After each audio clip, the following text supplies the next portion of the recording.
Pues buenas tardes, bienvenidos y bienvenidas a esta sesión de Agosto Agustino, Frailes Históricos. A nombre del Instituto Nacional de Antropología e Historia y del Museo Virreinal de Colman, les agradecemos su presencia.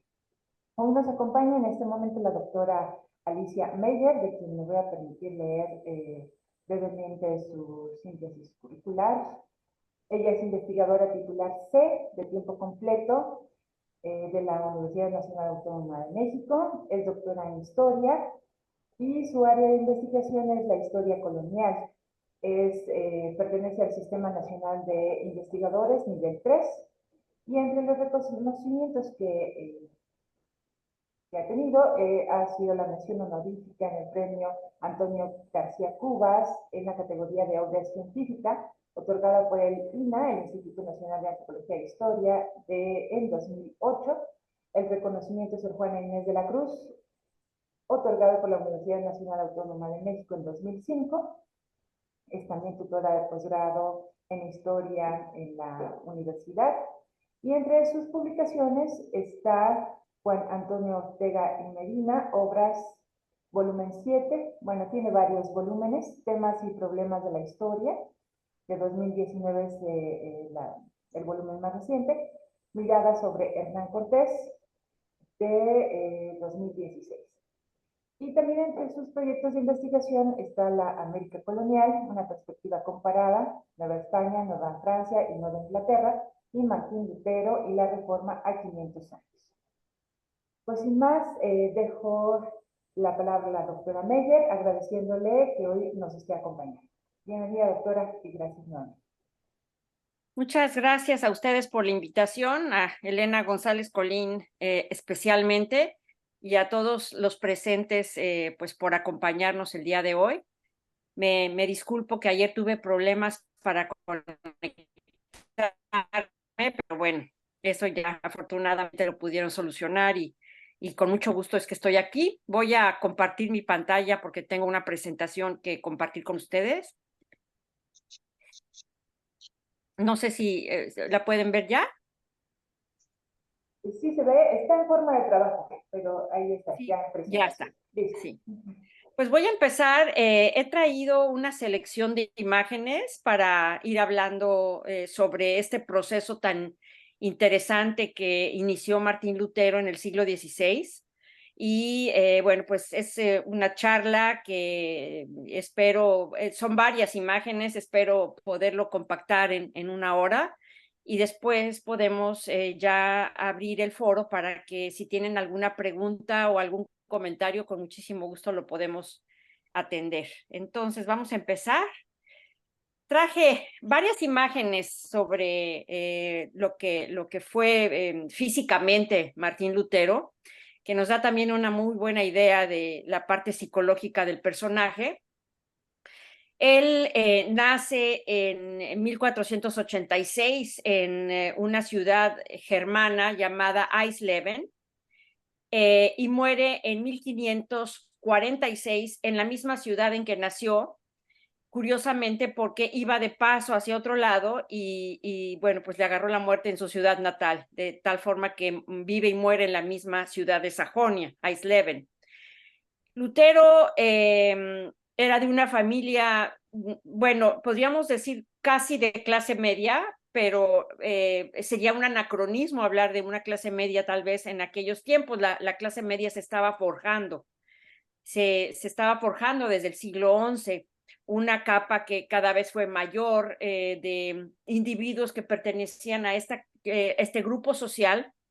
Su padre era un minero, y bueno, su padre quería que Lutero estudiara derecho, pero Lutero prefirió irse hacia la teología. Y estudia él en la Universidad de Wittenberg. Bueno, el retrato que están ustedes viendo es de Lucas Cranach, que fue el gran retratista de Lutero, y ya hablaremos ahora de los estudios que él hizo. Pero primero quisiera yo hacer una referencia a algo muy importante que debemos de tomar en cuenta.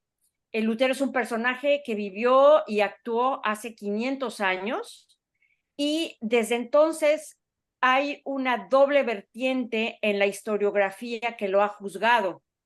Por un lado, la historiografía católica vio en este hombre a un demonio, a un representante del maligno, por decirlo de alguna manera, un hombre execrable que había roto con la Iglesia Universal Católica, que llevaba 1000 años de existencia en Europa, incólume, y divide a la Iglesia no solamente en dos bloques, el protestante y el católico, sino que en el mismo bloque protestante van a proliferar también otras denominaciones que harán que esta época del siglo XVI se llame una época confesional por las distintas confesiones que se llevaron a cabo a partir del rompimiento de Lutero con Roma.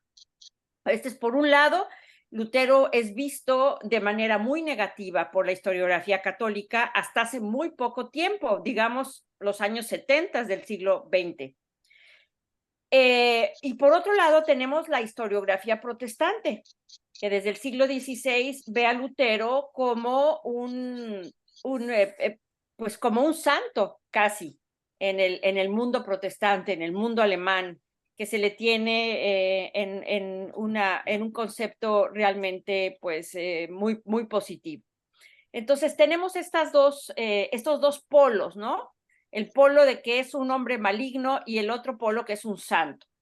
Yo quisiera decir que Lutero no es ni un diablo ni es ni un santo, es un hombre de carne y hueso, que fue realmente un personaje muy trascendente en la historia, no solamente la historia religiosa, sino también la historia mundial en general, porque la ruptura protestante trajo una serie de cambios muy radicales, y no solamente para la Iglesia, sino en todos los órdenes de la vida, en el orden cultural, en el orden social, en el orden económico, y vemos que a partir de la Reforma Protestante se divide el mundo europeo en dos vertientes, que es la vertiente nórdica protestante y el mundo mediterráneo católico.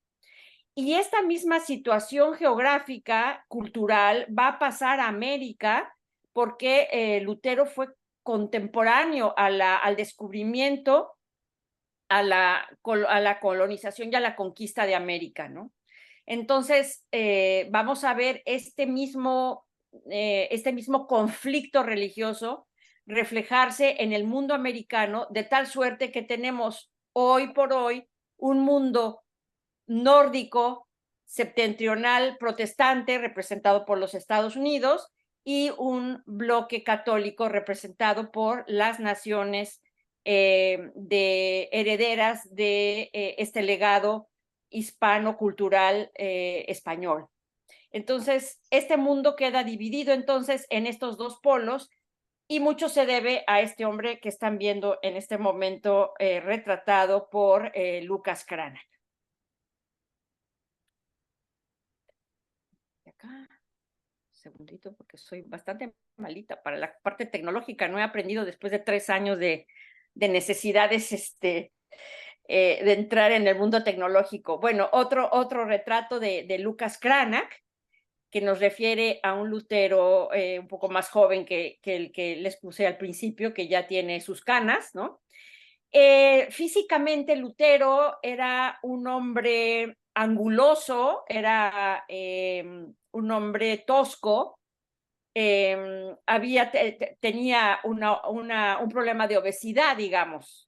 Había sido un hombre delgado cuando estaba en el convento agustino, y después se había convertido en este hombre robusto con el que lo vemos retratado muchas veces después de haber salido del anonimato, del anonimato del convento, ¿no?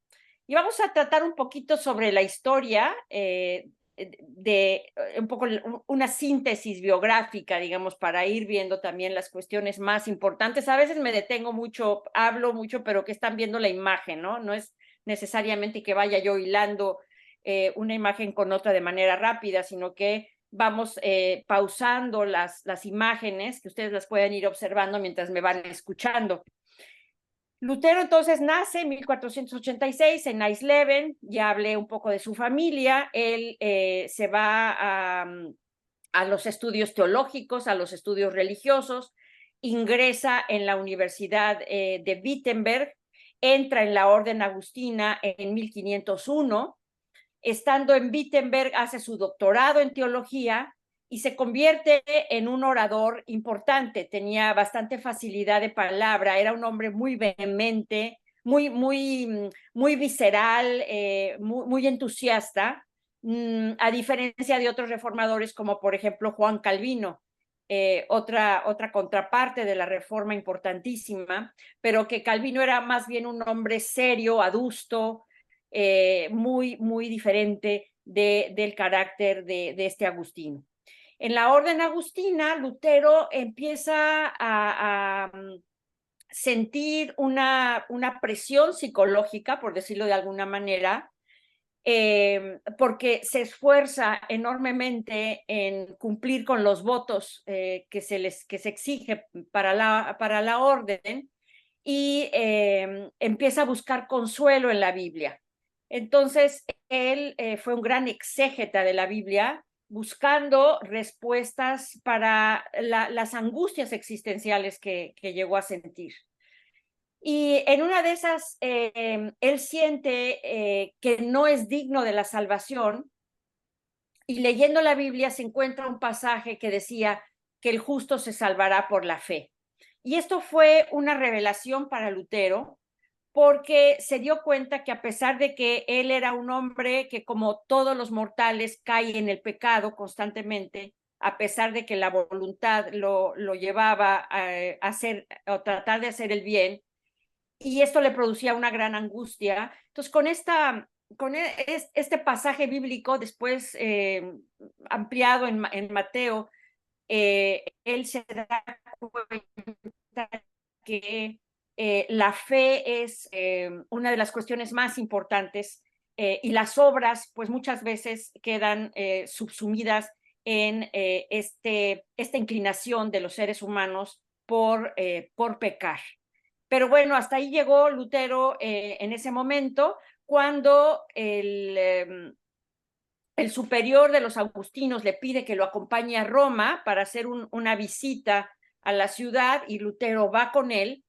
Llegan a Roma, la ciudad eterna, la Roma renacentista, ¿no? Opulenta, vibrante, con una iglesia pues que era dominante en la sociedad, pero que también se veía ostentosa, lujosa, ¿no? El Papa era un príncipe más, los príncipes papales italianos habían incluso generado varios escándalos, pero Lutero en el viaje a Roma parece que no cambia radicalmente su sentir, aunque él ve como testigo presencial la ciudad de Roma. No era fácil viajar en esos momentos, ¿no? No todo el mundo salía de sus pueblos, nada que ver con lo que ahora vivimos, ¿no? En que las noticias se trasladan rápidamente por los espacios inmediatos del Internet, en muchas cuestiones. Los viajes se hacen también en horas, incluso en Europa, pues muy rápidamente, pero en aquel tiempo la gente casi no salía de sus pueblos donde nacía.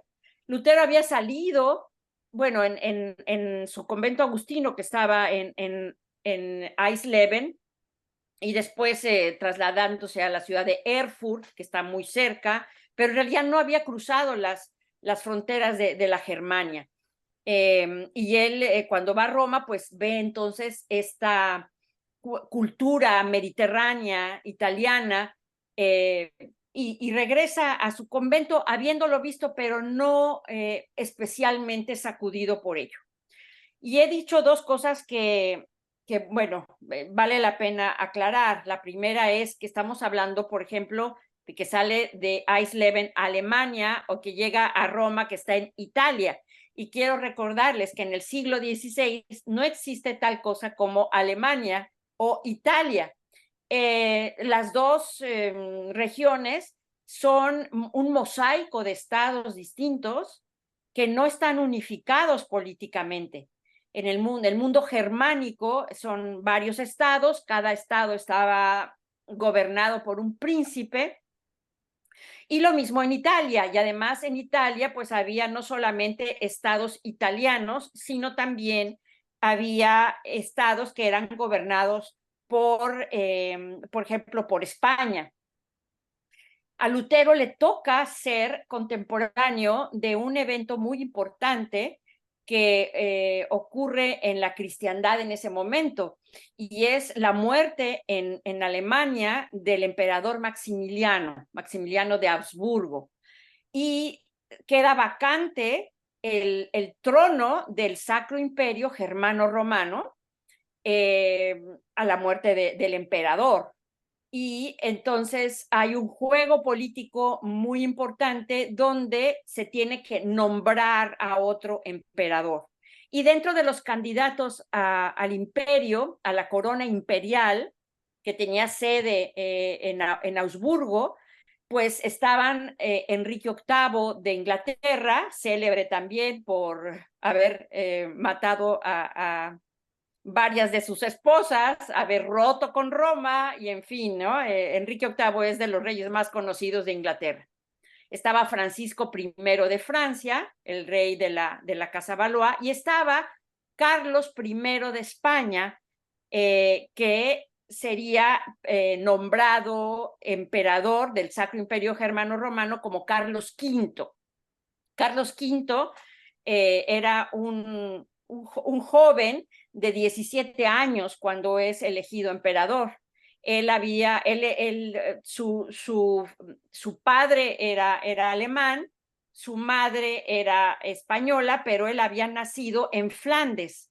Entonces, él había nacido en Gante, y su lengua materna era el flamenco, y había estudiado también el francés. No hablaba español cuando se convirtió en rey de España, y tampoco hablaba alemán cuando se convirtió en Carlos V de Alemania. Entonces, este es el escenario, pero en aquel momento pues era el gobernante más poderoso de toda Europa. Seguimos con imágenes de Lutero. Entonces, había un movimiento, una efervescencia, ¿no? En el mundo germánico y en toda Europa por estas circunstancias políticas y además otras más. Una de esas circunstancias era que había una enemistad, una rivalidad por el poder, por la hegemonía entre Francisco I de Francia y Carlos V de Alemania y I de España. Entonces hubo una serie de guerras entre Francia y España, mismas que ganó España, que tampoco era España, ¿no? Era una serie de reinos también, recientemente unificados por los reyes católicos. El matrimonio de Isabel y Fernando de Aragón, Isabel de Castilla y Fernando de Aragón, habían unificado al reino. Sin embargo, todavía estos reinos tenían matices independientes en relación al centro, que ni siquiera estaba en Madrid, no existía la ciudad, la corte era trashumante, pero iba de Toledo a Valladolid. Entonces, Madrid se fundaría después con Felipe II. Bueno, para que vean ustedes cómo este mapa europeo era muy cambiante, ¿no? Entonces, Lutero, en este contexto, digamos, ¿no? Pues dentro del convento agustino, ya lo vemos con una serie de angustias existenciales, pero llega un momento en 1517 cuando parece que la gota que derrama el vaso, en donde él abre la mirada hacia otra perspectiva que quizá él mismo no veía venir, es un día que estaba en Wittenberg. Recientemente se había fundado la universidad y él era catedrático de esa universidad cuando llegó un dominico, Juan Tetzel, vendiendo indulgencias a la ciudad. ¿Qué es esto de las indulgencias? Bueno, en aquel entonces las indulgencias eran otorgadas por el Papa para el perdón de los pecados. Y en aquel tiempo las indulgencias se ponían a la venta. O sea, si uno quería pasar menos años en el purgatorio o que algún familiar pasara menos tiempo en el purgatorio, compraban sus indulgencias, compraban perdones. Roma vendía perdones. Entonces, cuando Lutero vio llegar a Tetzel, Tetzel llegaba como, hagan de cuenta, como un carrito de paletas, de los que vemos muy seguido en México con sus campanitas. Entonces tocaban la campanita y pues decían alguna cancioncilla y la gente salía de sus casas y compraba, ¿no? Las indulgencias. Y esto horrorizó a Lutero. Él dijo que parecía aquello un mercado de perdones y entonces como que se le abre a él esta expectativa de enojo en contra de el enorme crecimiento mundano, digamos, al que había llegado la iglesia, que comerciaba incluso con el perdón. Y entonces formula él en su convento agustino, formula lo que se conoce como las 95 tesis. Estamos hablando del año de 1517. Y habla con su superior, que tenía una muy cercana relación con Staupitz, y le dice que ha preparado esas 95 proposiciones que fueron escritas en latín y fueron expresadas para buscar que el mundo académico de Wittenberg pudiera mantener una discusión sobre ese tema. O sea, Lutero con sus 95 tesis invitaba a una discusión académica. Las 95 tesis no eran para el común de las personas, sino para el medio académico. Las personas en aquel tiempo pues no sabían leer, escribir y mucho menos latín. Ellos hablaban un alemán popular, una especie de dialecto, porque han de saber que este Agustino que vemos ahora en la imagen es uno de los creadores del alemán moderno. Ya hablaré de eso un poco después. El alemán que se habla ahora tiene mucho que ver con los escritos que hizo Lutero en el alemán popular. Entonces, esa es también una de las grandes aportaciones de Lutero al mundo moderno, el haber modernizado el alemán para dirigirse precisamente a las personas en su lengua materna, no en latín. Pero las 95 tesis sí que las escribió en latín y las colgó, dice la leyenda, las colgó, las clavó en la puerta de la iglesia del castillo de Wittenberg. Ahí las clavó.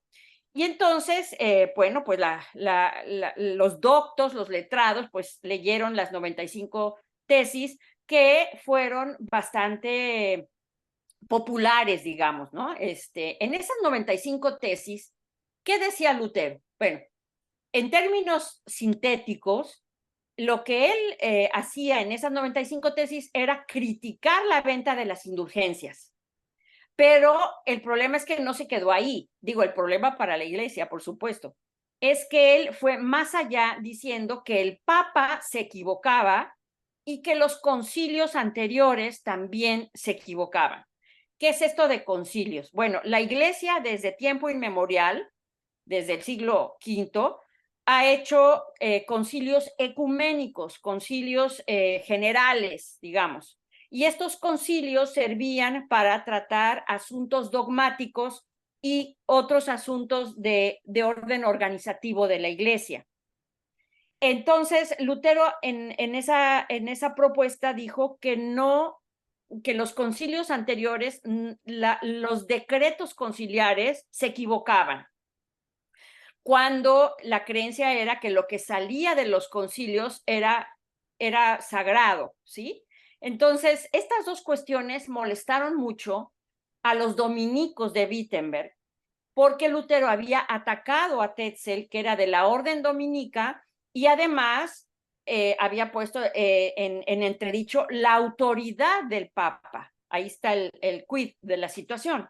Entonces, esto llegó a oídos de Roma, pero Roma estaba muy enfrascada en muchos problemas, como la sucesión del trono del Sacro Imperio Germano Romano, pero también los turcos, espérenme que ya sabe qué hice, Bueno, sí, les pongo esta también.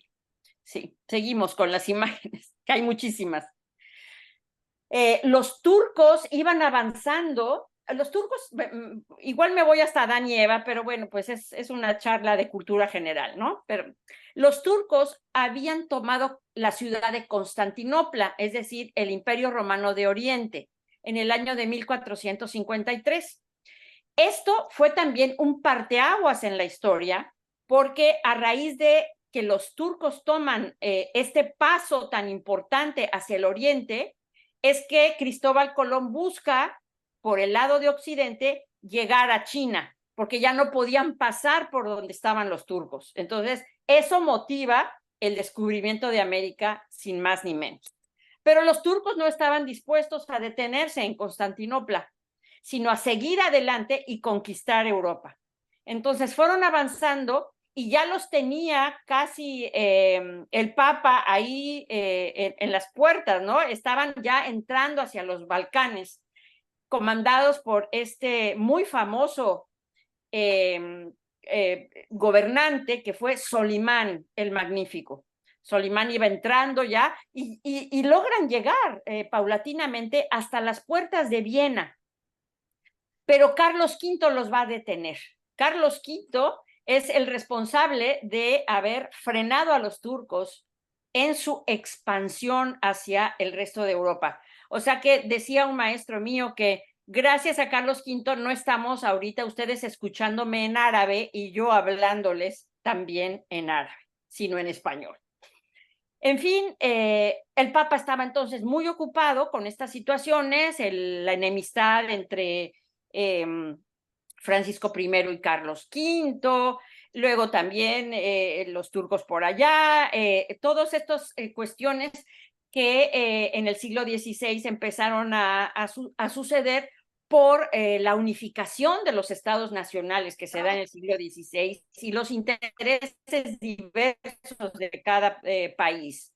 Entonces, Lutero pues fue tomando vuelo, digamos, empezó a ser popular, primero en Wittenberg y después en otras regiones germánicas empezaron a saber de él y empezó a ganar popularidad. Entonces Roma manda sus primeros emisarios para que hablasen con Lutero, se encuentran en polémicas, en fin, y se empieza a formar pues un bando pro-luterano que se inclinaba por las ideas de Lutero. Estábamos en 1517, pero para 1518 Roma ya empieza a hacerle un proceso como hereje que no marcha, digamos, firmemente, se diluye también por los diversos problemas que ya he mencionado, y es hasta 1520 cuando hay otro asunto importante que hace que Roma se cimbre bastante, y eso es que Lutero saca en la imprenta, o sea, publica su famosa trilogía, la trilogía de 1520, que son 3 obras fundamentales, digamos que son las obras fundacionales del protestantismo, que son primero el manifiesto a la nobleza, bueno, no se llama manifiesto, le llamamos nosotros manifiesto, simplemente se llama a la nobleza cristiana de la nación alemana, ese es el primero, se le conoce como manifiesto a la nación alemana. Luego está la cautividad babilónica de la iglesia y en tercer lugar la libertad del cristiano. Estas 3 obras, como les digo, son las 3 obras que son un parteaguas doctrinal, sin ser todavía muy armada la parte dogmática del protestantismo, que esa se le debe a Melanchthon, el discípulo de Lutero, y a Calvino después. Pero bueno, Lutero ahí como que lanza, ¿no?, todas sus ideas que se concretan en 3 puntos fundamentales. El primer punto es la sola scriptura. El segundo es la sola gracia. y el tercero es la sola fides. Estoy hablando en los términos en latín en que aparecen en las obras. La sola escritura, la sola gracia y la sola fe. Pero bueno, vamos por partes. El primer escrito de Lutero, que se llama A la nobleza cristiana de la nación alemana, pues el nombre lo dice todo. Es un escrito donde Lutero llama a la nobleza, ¿sí? No a los campesinos, no a los de otros oficios, no, llama a la nobleza, a su nobleza, a la nobleza de su patria. ¿Qué es patria? En aquel entonces patria es donde uno nace, ¿sí? Nosotros ahora lo relacionamos con un nacionalismo, pero en aquel entonces sí se podría hablar de un protonacionalismo, pero la gente lo utilizaba en el concepto de dónde nace uno y es donde ahí su corazón está. Donde nace uno y lo que habla uno, o sea, la lengua. La lengua es un elemento identitario muy fundamental para las personas. Entonces, los que habían nacido en territorio germano hablaban idioma germano, compartían folclore, compartían historia, compartían cultura, amaban sus tradiciones, sus escritos mitológicos, en fin, ¿no? Pues eso es lo que le da, digamos, este sentido de patriotismo a las personas. Y Lutero apela a la nobleza germana y les dice, oigan, la iglesia es corrupta, el papa es corrupto, los concilios se han equivocado. Luego hace una referencia también a la molestia que ha causado en Alemania el cobro de impuestos o exacciones que hace Roma, el cobro de prebendas, limosnas que se pagan en Alemania pero iban a dar a Roma. Y entonces la riqueza no se estaba quedando en Alemania, estaba en manos extranjeras. Y estos puntos, sobre todo el económico, porque bueno, pues las ideas ahí están, pero cuando a alguien le toca en el bolsillo, pues es algo que generalmente brinca a la gente, ¿no?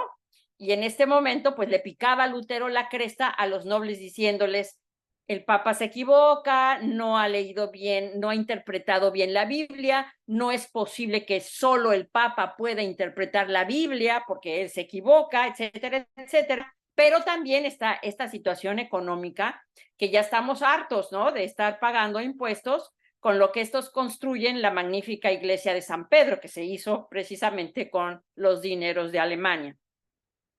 Entonces, este es un escrito político, digamos, de promoción a su movimiento, que no lo veía en ese entonces Lutero como un movimiento, lo veía como un genuino sentir de que se necesitaba una reforma de fondo, profunda en la iglesia.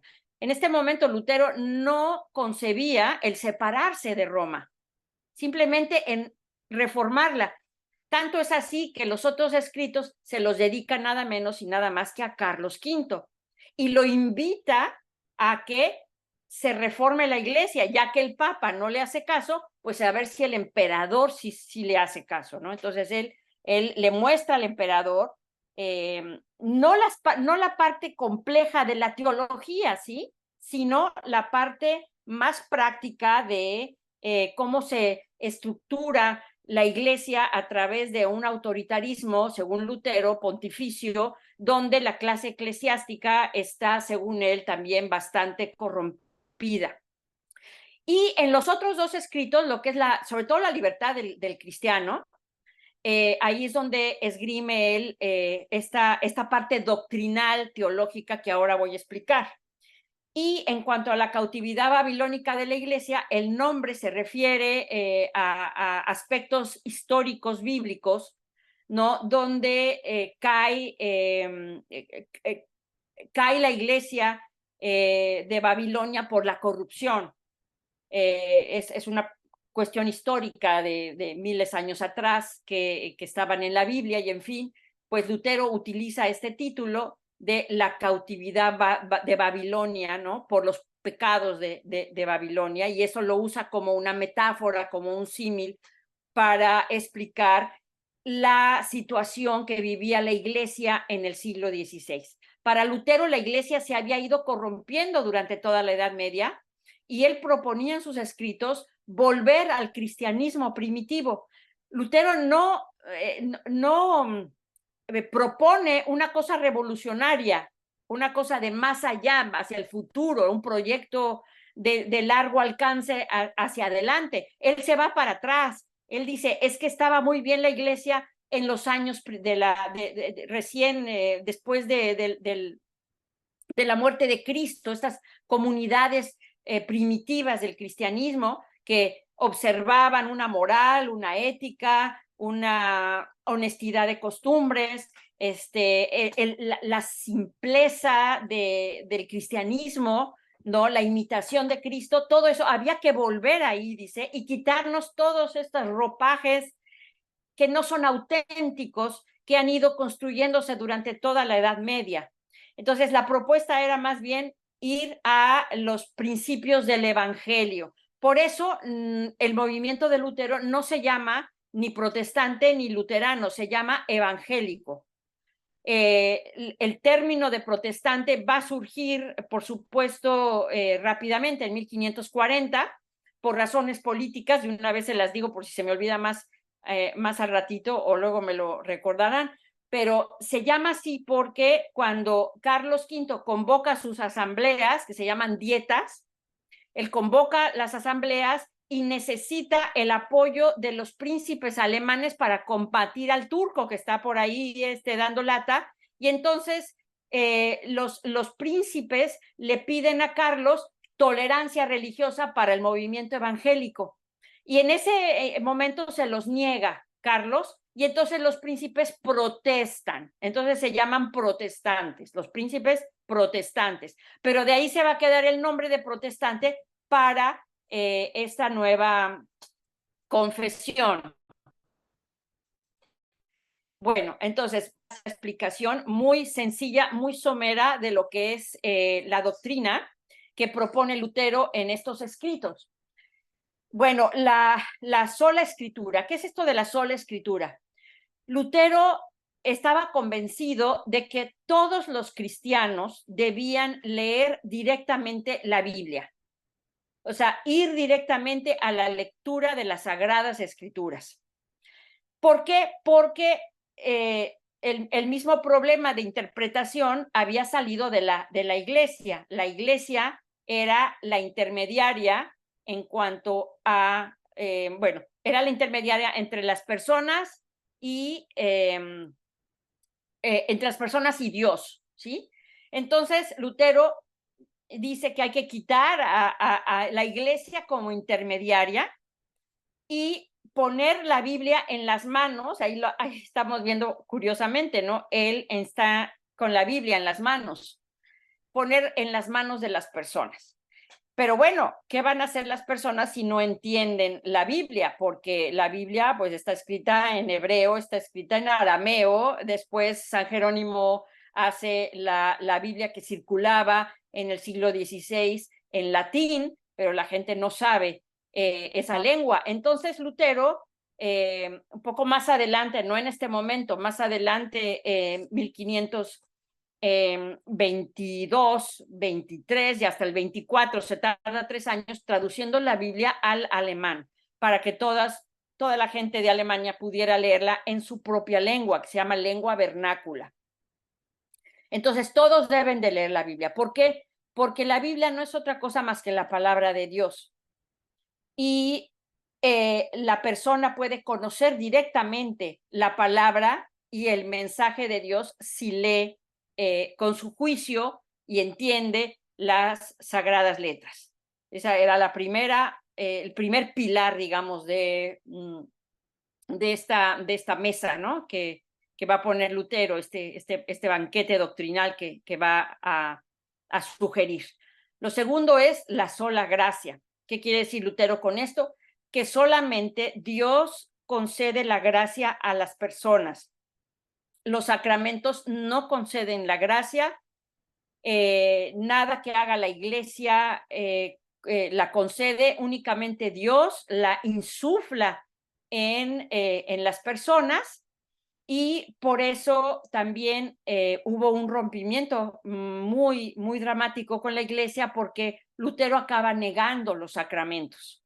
Solamente se queda Lutero apoyando el bautismo y la comunión, la cena, porque él encuentra en las Sagradas Escrituras los fundamentos de estos dos sacramentos, pero no encuentra ningún fundamento para los demás sacramentos, ni para la confirmación, ni para el matrimonio, ni para el orden sacerdotal, ni para la confesión, ni para la extremaunción.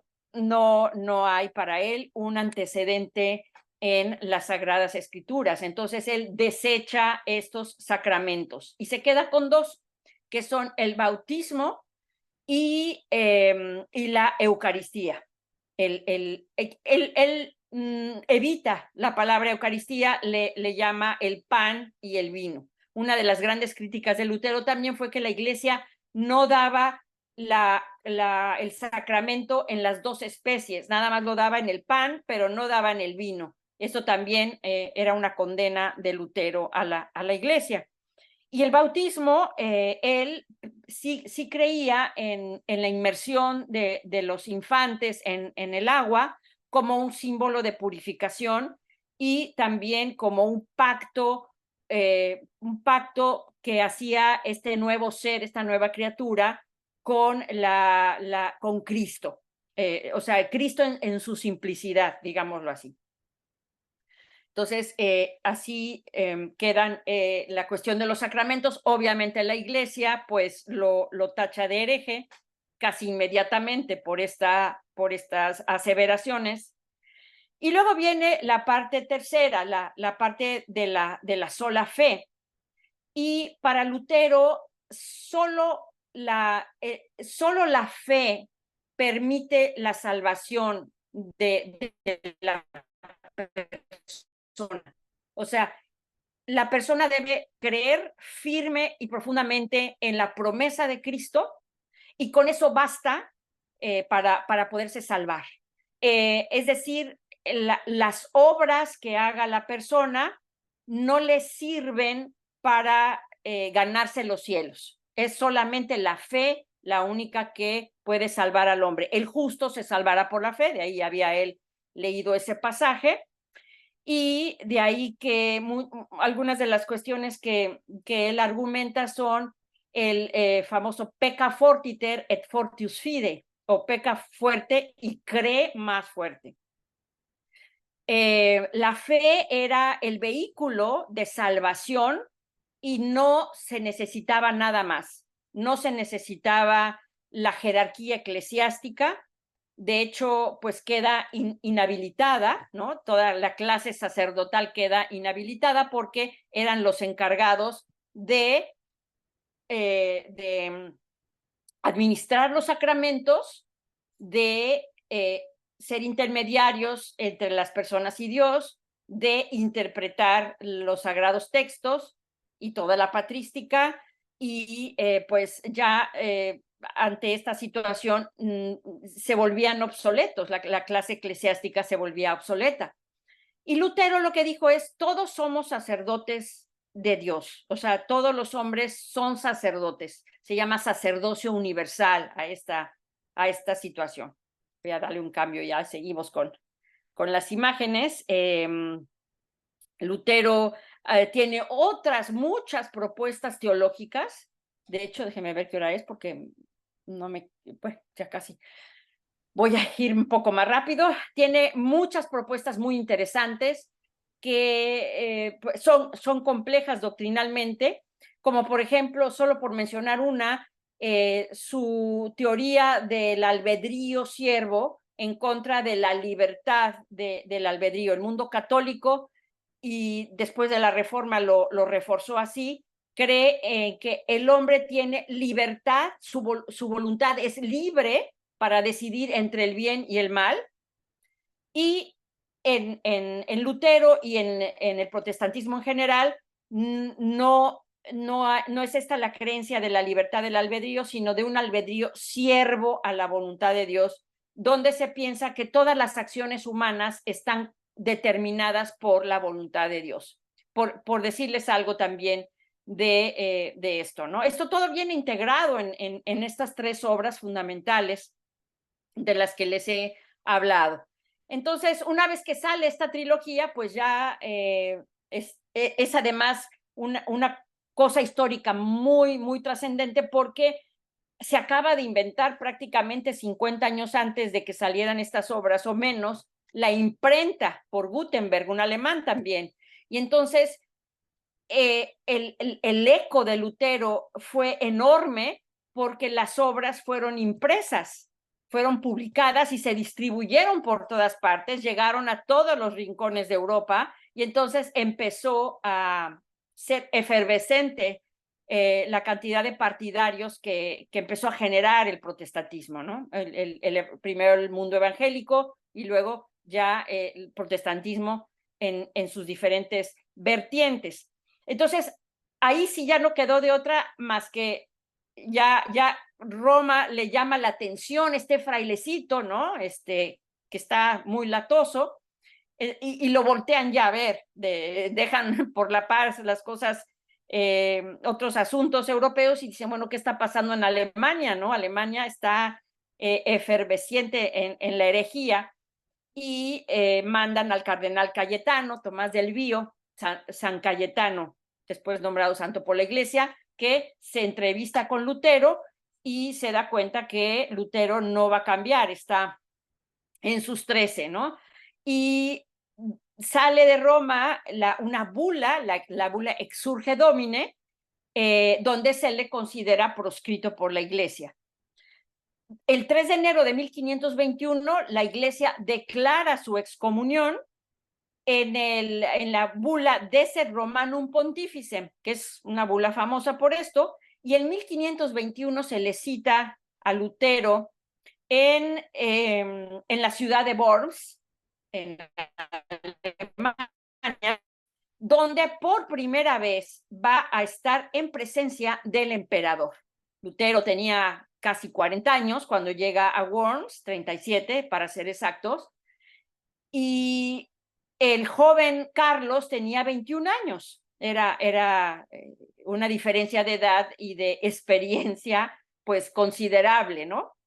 Bueno, claro, Carlos estaba rodeado de asesores eclesiásticos, por supuesto, entonces ya llegan prejuiciados por la iglesia también, ¿no? Hacia este hereje incorregible, y cuando llegan a Worms, Lutero se presenta ante el poder imperial, porque el poder eclesiástico ya ha sido excomulgado, y entonces ahora faltaba que lo excomulgara el poder civil, por decirlo. Entonces, estas dos excomuniones hacían que él ya pudiera ser ajusticiado, horcado, quemado o lo que fuera, ¿no?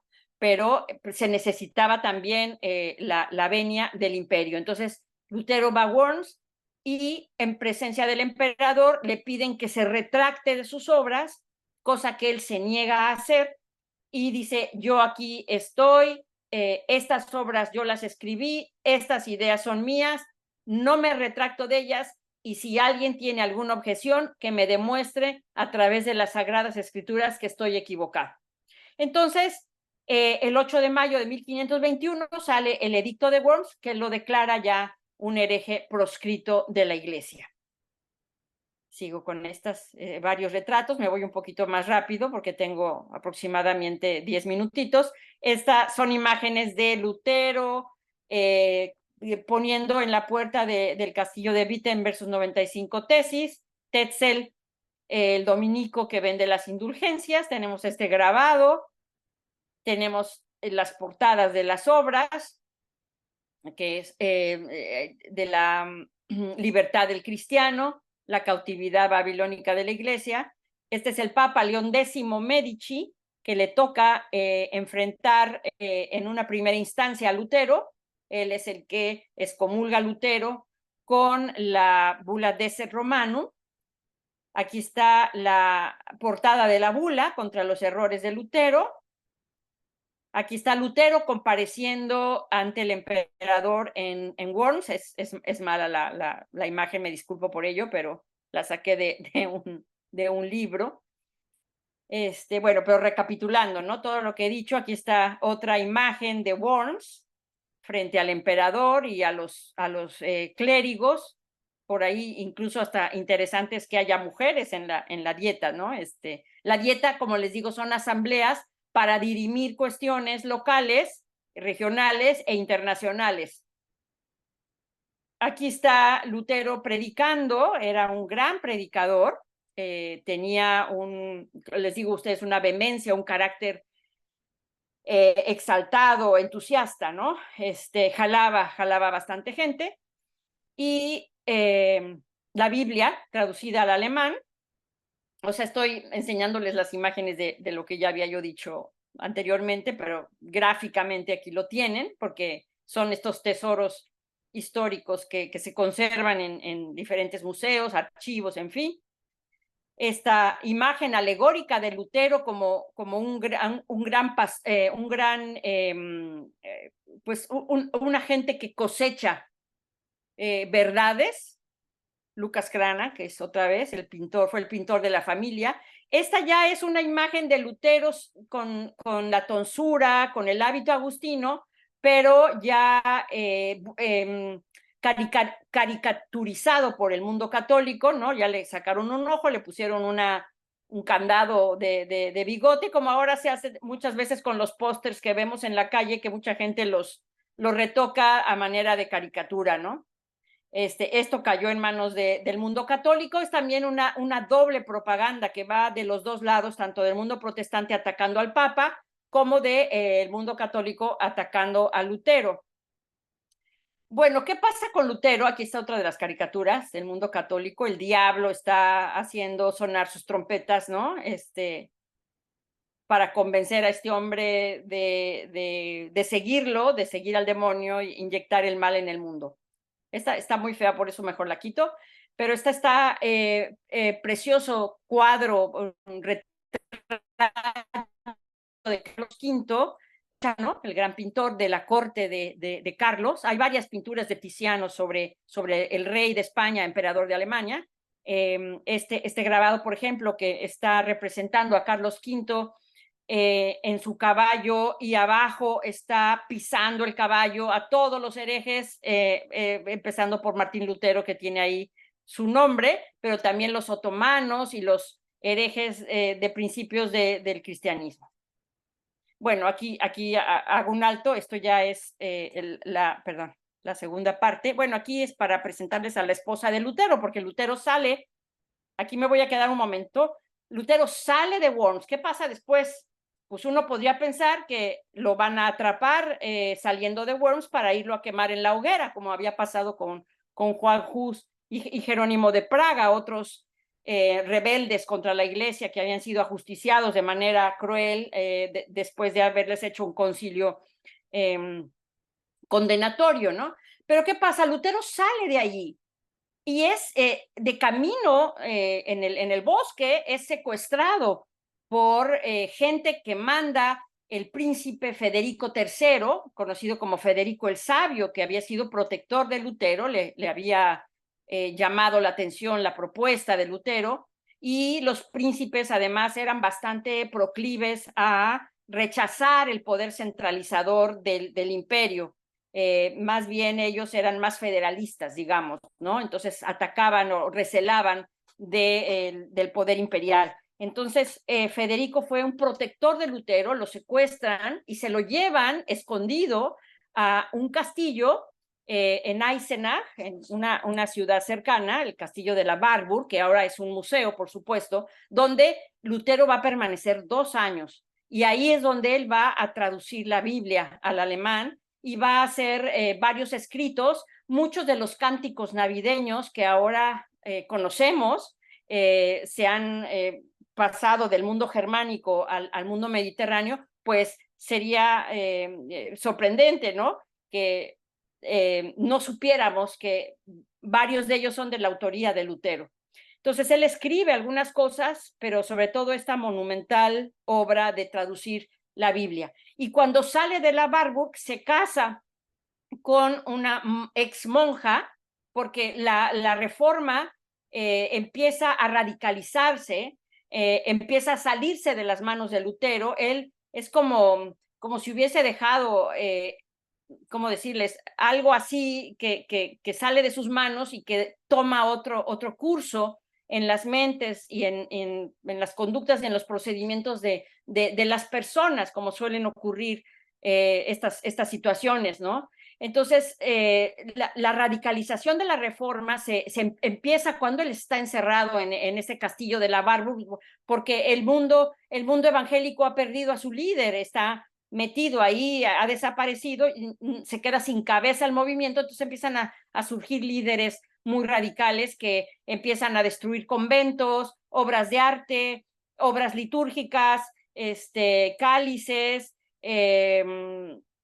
empiezan a sacar a las monjas de los conventos y a los monjes que habían sido muy criticados. La vida frailuna fue muy criticada por Lutero. Y una de estas otrora monjas es recibida en la casa de Lutero, varias de ellas son recibidas ahí, se les da asilo un tiempo, y bueno, pues se casa con la ex monja Catalina Bora, con quien va a tener 5 hijos. La reacción al catolicismo, yo no sé si la dejo aquí porque ya llevo hablando 1 hora, pero bueno, les paso rápidamente algunas otras imágenes para que las vean. Esta es la máscara mortuoria que se hizo cuando Lutero fallece en el año 1546, reconstruida con cera, pero el dibujo es de Justus Jonas, un compañero de Lutero que la hace en su lecho de muerte. Aquí lo tenemos en un grabado de Alemania como un caballero imperial, no como un monje, sino como como un caballero de esos de la Edad Media, ¿no? Saliendo de Worms, es toda una cuestión propagandística también para exaltar la figura de Lutero, casi hacerlo, como les digo, un santo de Alemania. Por supuesto, las diferentes estatuas, porque en el mundo alemán, pues entenderán ustedes que es el héroe de la cristiandad, ¿no? El gran reformador.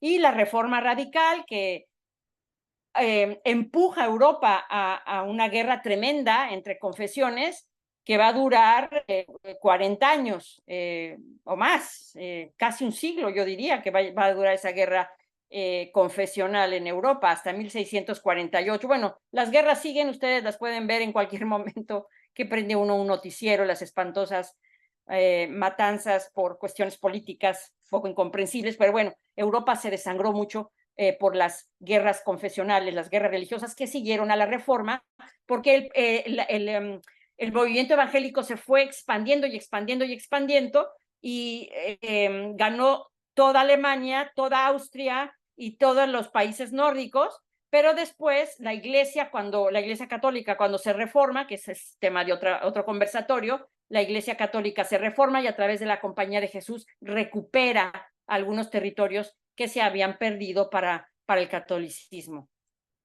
Bueno, son los diferentes grabados que hay en Alemania. Aquí tenemos a Lutero en una letrina, ¿no? Echado de cabeza en una letrina. Los gatos y están echando los libros también en este maloliente lugar. Todos estos grabados que tenemos históricos aquí está haciendo el Lutero, que se le llama el cuervo de Alemania, junto con el diablo, pues una sopa ahí de doctrinas erráticas y heréticas, ¿no? Bueno, no le hagan mucho caso a esa estampa porque no es Lutero, es Erasmo, que fue un polemista de Lutero, pero también en el mundo protestante también se le ataca, se le caricaturiza. Y la otra imagen que vemos en color es un grabado que ilustra la Biblia de Lutero, donde el Papa está representado como prostituta de Roma.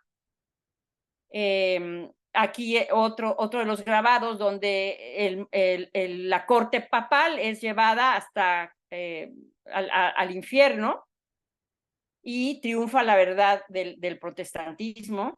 Y vemos la contraparte católica, este es Rubens, ya en el barroco, con esa imagen de la iglesia triunfante que está aplastando a Lutero, el hereje. ¿Cómo sé que es Lutero? Aquí no aparece su nombre, pero en varios grabados sí que aparece el nombre de Lutero, de Calvino, de los herejes que están siendo aplastados por el carro triunfante de la iglesia. Aquí lo tenemos a Lutero como Hércules germánico, derrotando al Papa, que lo trae ahí colgado, ¿no? Y a todo el estado eclesiástico a sus pies, con un gran mazo, ¿no? Los está liquidando.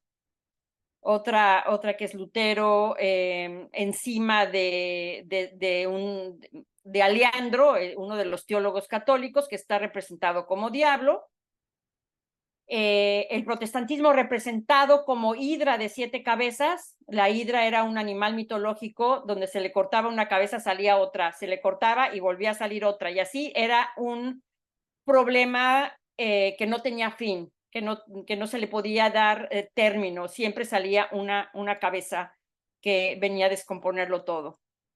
En fin, varios grabados. Aquí ya tenemos a los padres del movimiento protestante. Melanchthon, Felipe Melanchthon, discípulo de Lutero, que llevó él se entrevistó también con Carlos, un hombre más moderado que Lutero, hizo la parte doctrinal del protestantismo. Juan Calvino hizo la parte jurídica el armazón doctrinal del protestantismo, y por eso es hoy una religión que se sostiene dogmáticamente. Calvino, finalmente. Creo que con esta acabo, ¿sí? Y bueno, pues estoy a sus órdenes. Es un vuelo de pájaro, porque es un tema enorme, la verdad, pero bueno, espero que para abrir boca conozcan mejor a este Agustino, que si me preguntan si Lutero fue revolucionario, yo diría que fue revolucionario, desde luego, pero a contrapelo. O sea, él no esperaba lo que sucedió, no lo imaginaba siquiera. Lutero era simplemente un monje agustino medieval. Muchas gracias. Al contrario, doctora, bien interesante esta charla. En lo que se animan quienes nos están escuchando y viendo, algunas dudas o comentarios. Bueno, veo en el chat y solo saludos desde Texcoco, Juan Aranque ya le había comentado. Y bueno, en la excelente ponencia de Connie Marríquez. Y bueno, por ahora, en lo que se animan, o levantan su mano para que lo hagan de viva voz, o también lo pueden hacer a través del chat. Dos preguntas, doctora, y esto evidentemente, ¿qué papel desempeñaba Lutero en su convento para haber acompañado a su priora a Roma? Porque, bueno, tuvo que haber sido importante para acompañarlo, ¿no? Esa es mi primera pregunta.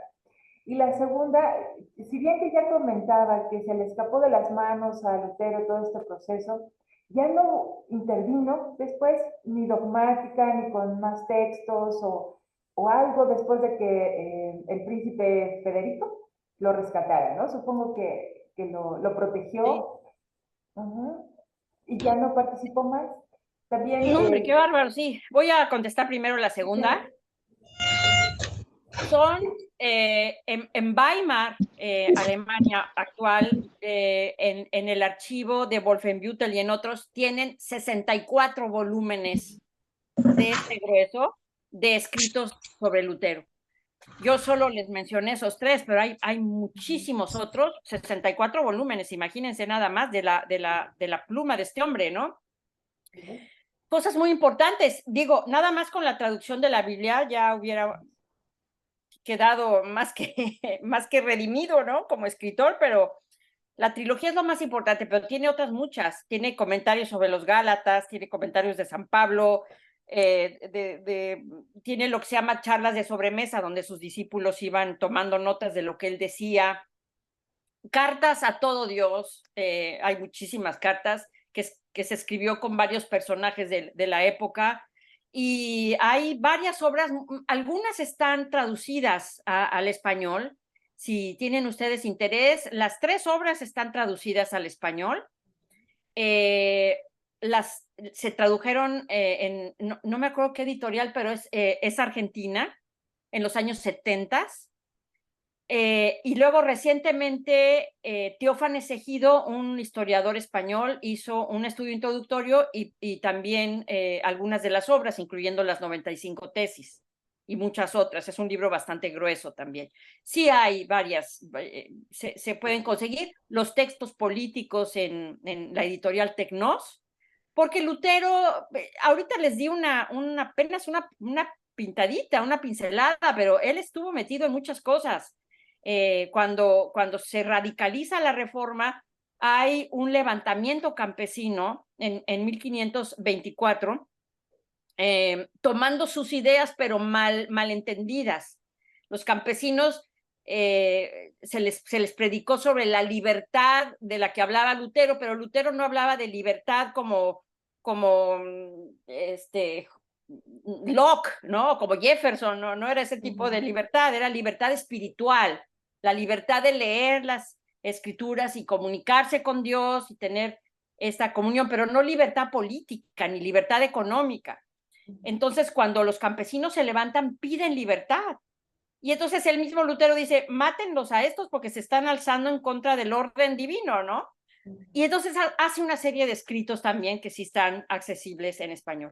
Sobre la primera pregunta, pues es casi fácil responderla. En las biografías siempre hay una parte incisiva donde él hizo una amistad con Staupitz y él lo protege. Cuando empiezan a llegar los reclamos de Roma, Staupitz los va como ponderando un poco hasta que ya, bueno, pues Roma empieza a mandar ya físicamente a sus nuncios, ¿no? Pero él protege a Lutero. Sí, pero es una amistad que se va fraguando, ¿no? En el convento. Gracias, doctora. Género Ocio también la felicita, excelente ponencia. Y Opo CPH levantó su mano, puede abrir su micrófono, cámara y hacer su pregunta.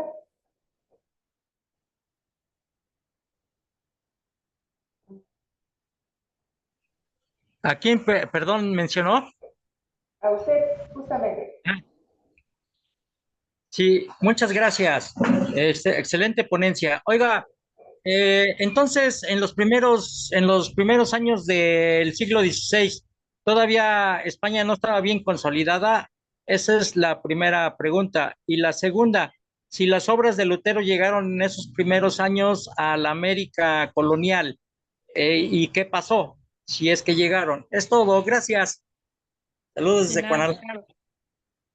No, España no existe como la vemos ahora, ¿sí? Con un gobierno plenamente centralizado y que tiene un sentido nacional, la península. En ese momento, en 1492, pues un poquito antes de 1492, de hecho, cuando Colón sale ya de la península ibérica, ya está formado la Unión de Castilla y Aragón en los años 70, y es cuando se unifica los reinos de Castilla con los reinos de Aragón. Pero mentalmente lo que estamos viendo ahora es un resabio de eso. Cataluña se quiere independizar, en algún momento el País Vasco se quiso independizar, los gallegos hablan su propio idioma, defienden esto.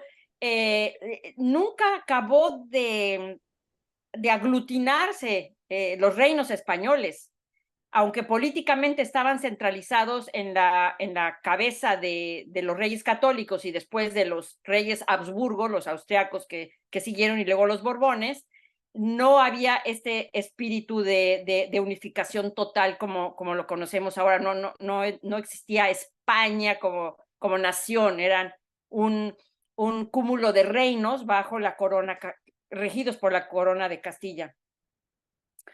Sobre la segunda situación, España construyó un cinturón de sanidad, por decirlo de alguna manera, para que no llegaran las obras de los protestantes a América. Pensemos que ni siquiera cuajó el protestantismo en España. En España el protestantismo nunca fue atractivo.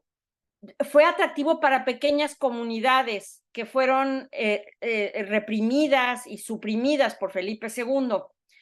Pero en términos generales, España se había ya reformado con los reyes católicos y con el cardenal Cisneros antes de que Lutero apareciera en escena. Entonces, España ya estaba reformada y disciplinada. Y los índices de expurgación de los libros eran muy, muy severos. Se buscaba que no llegaran esos libros a América. Yo he buscado las obras de Lutero y no las he encontrado en la Inquisición y en los índices estaban, pero no llegaron las obras de Lutero.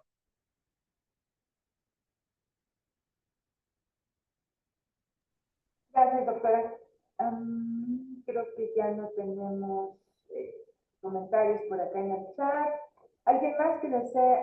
Luz Helene, por favor, adelante. Hola, ¿qué tal, doctora? Muchas gracias por la ponencia. Estuvo muy interesante. Pero una cuestión que tengo que se me viene en mente es, como usted lo presentó en obras artísticas donde se representa la participación de Lutero como una persona atropellada por este carro, el carro triunfante de la fe católica. Estas representaciones yo las he visto en la Orden Carmelita, tanto en San Luis Potosí y en Guanajuato, no me acuerdo si Celaya. Sí, sí, sí. Entonces, usted dice que no llegaron a Nueva España, sin embargo, son representados así la participación de Lutero, pero me llama la atención que nada más, bueno, al menos dentro de lo que he visto, nada más los carmelitas son los que representan esta copia de Rubens, del carro triunfante, donde se ven los los principales participantes del protestanismo arrollados. ¿Usted sabe a qué se debe? Pues mira, Luz, ¿te llama? Sí. Luz Helene. Ay, mira, Luz Helene, te recomiendo mi libro que precisamente estudia todo lo que me estás preguntando. Se llama Lutero en el Paraíso. Está publicado por el Fondo de Cultura Económica. Ahí te explico todo lo que me has preguntado. Ahora, para hacerlo así sintético y que todos puedan escuchar una respuesta mínima, pero finalmente respuesta, es que efectivamente la gente de la Nueva España no leyó a Lutero porque había un candado ahí para que no se les permitía leer ese tipo de literatura, que ni siquiera pasó porque antes eran confiscados los libros. Punto número 1. Punto número 2, lo que sí llegó fueron las mentes de los evangelizadores y de los teólogos que iban llegando, que llegaban de Europa, llegaban a América, completamente contaminados de la paranoia antiprotestante y antiluterana. Y entonces eso pasa aquí y aquí se replica. Y en las obras de arte europeas se replican también en América tal cual. Entonces a los pintores le dicen, tú píntame esto con estas características. Y los que más hicieron eso fueron los jesuitas. Los jesuitas fueron los grandes ideólogos antiprotestantes.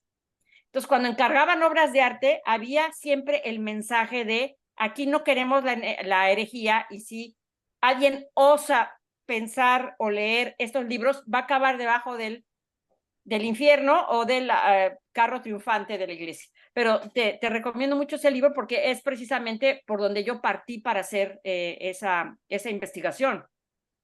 Vale, muchas gracias, doctora. Felicidades. Gracias, Helene. ¿Alguien más desea hacer alguna pregunta, comentario?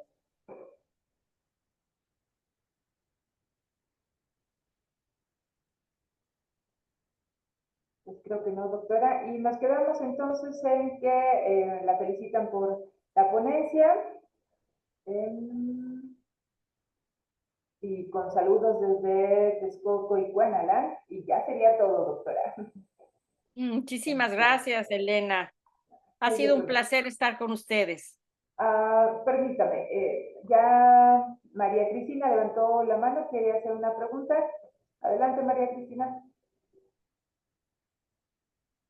O escríbala, si no tiene micrófono.